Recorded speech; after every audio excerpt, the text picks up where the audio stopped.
欢迎来到新闻和活动频道，请订阅和分享已更新有关当今最着名明星的最新信息，炸翻全网。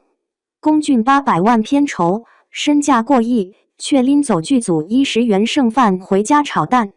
他抠门的背后，是娱乐圈最稀缺的清醒与底色。在光鲜亮丽的娱乐圈里，奢华几乎成了顶流明星的默认标签。动辄几十万的高定礼服，价值不菲的腕表珠宝，参标上千的豪华晚宴，一张照片背后都是让普通人无法想象的消费尺度。红了就该这样，似乎成了圈内的潜规则。然而，就是在这个习惯了挥霍的行业里，龚俊一个因山河令暗河传而爆红的顶流演员，因为一件极其朴素的小事，悄悄撕开了这套奢华叙事的外壳。某次收工后，有网友偶遇他从剧组提着3盒10元左右的剩饭离开，回到住处后又打了2个鸡蛋，撒上1点葱花，把剩饭重新炒得热气腾腾，做成自己的晚餐。整套动作娴熟的像是习惯，也朴素的让人怀疑，这是那个片酬800万、商业身价过亿的顶流吗？这则偶遇一经曝光，评论瞬间炸开。哥，你差这10块钱吗？我打工人都不至于这样。原来顶流也吃我们同款盒饭。可真正了解他的经历的人都懂，他不差钱，他差的是奢侈的心。他从未忘记自己从哪里来，也从未舍得浪费自己努力换来的每一份资源。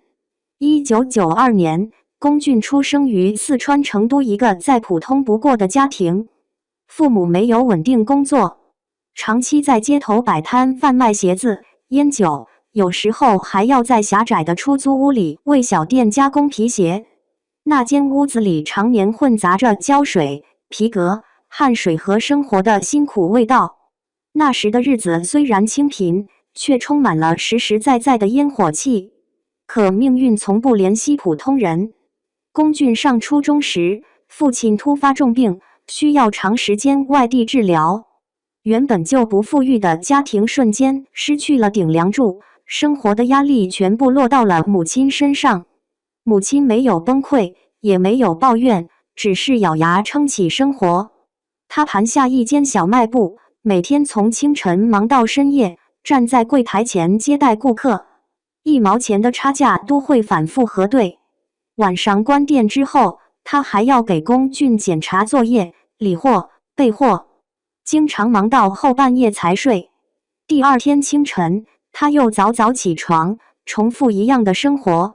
在那段最苦的时光里，母亲用最朴素的方式教会了龚俊关于生活的第一课。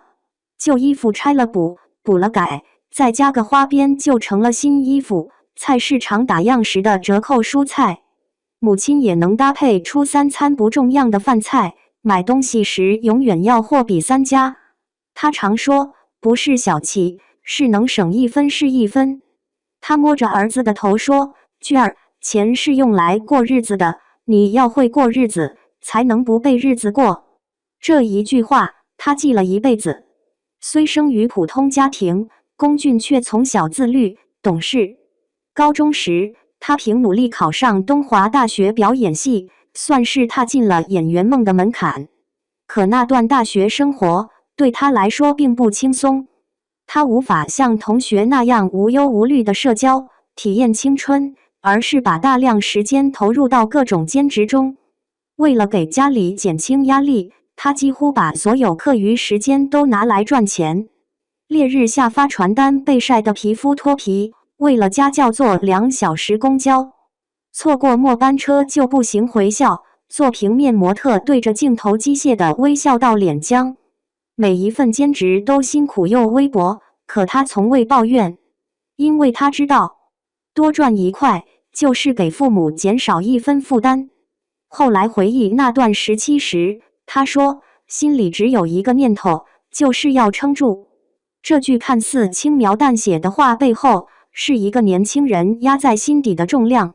大学毕业后，他带着一腔热情独自来到北京，开始追逐演员梦。可现实又一次给了他沉重的一击。那时他住在5环外不到15平方米的隔断房里，夏天没有空调，冬天没有暖气，洗澡要排队，厨房与厕所挤在同一条狭窄的走道上。晚上睡觉时，他得裹紧2床被子才不会被冻醒，钱花得更要分毫必计。他把自己的生活费算成一天20元，早上2个包子或稀饭5元，中午吃一份最便宜的盒饭12元，晚上靠泡面或剩饭度日，连瓶矿泉水都舍不得买，永远随身带着一瓶白开水。去剧组递简历时，他把地铁票保存得整整齐齐，想着说不定以后能报销。那段日子没人看见，也没人知道他的心情是否崩溃。可正是在那些被忽视的岁月里，他真正学会了，钱是靠自己一点一滴省出来的，尊严也是靠自己一点一滴撑起来的。2015年，他拍了第1部剧《刀剑缭乱》，虽然片酬不高，可拿到那笔钱时，他的手竟有些发抖。那是他头一次真正感受到，我可以靠演戏养活自己了。后来，他逐渐有了更多作品，直到2020年《山河令》爆红，龚俊一夜从小透明变成顶流。但他的生活习惯没有因为名气和财富改变半分。录制《花儿与少年》时，他把别人吃剩的汉堡塞进包里，说晚上热一下还能吃。调料包、番茄酱也不舍得扔，留着第2天拌饭、炒蛋。何炅看着他用了6年的保温杯、墨花的充电宝，无奈地问：“你现在买新的很容易吧？”龚俊笑笑：“还能用呢，用久了也有感情。”活动上穿的西装与皮鞋，他大多是向造型师借。拍完活动第1件事就是赶紧归还。自己的衣服永远挑最基础、最耐穿的款式，一穿就是几年。有人说他抠门，但熟悉他的人都知道，他只是珍惜食物，珍惜金钱，更珍惜生命里得来不易的每一份踏实。最让人敬佩的是，龚俊虽然对自己节制，却从不吝啬对他人的帮助。2021年河南暴雨灾情，他悄悄捐出价值100万的物资，不发通稿，不求曝光。直到官方公布物资清单，粉丝和网友才知道这事。他还默默资助家乡10几位贫困学生，从书本到学费，从生活费到寒暑假的补助，他都承担下来。这件事他从未主动说起，直到被当地媒体报道才被大众知晓。有人问他为什么这么做，他只是淡淡说了一句：“我以前也被很多人帮助过。”这句话足以看出他内心的温度。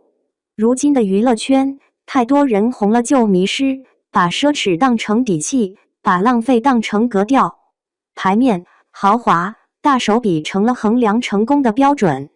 可龚俊却恰恰相反，他用1碗蛋炒饭告诉我们：成功不代表要忘本，富有不代表要挥霍，走到高处也不代表必须变得浮夸。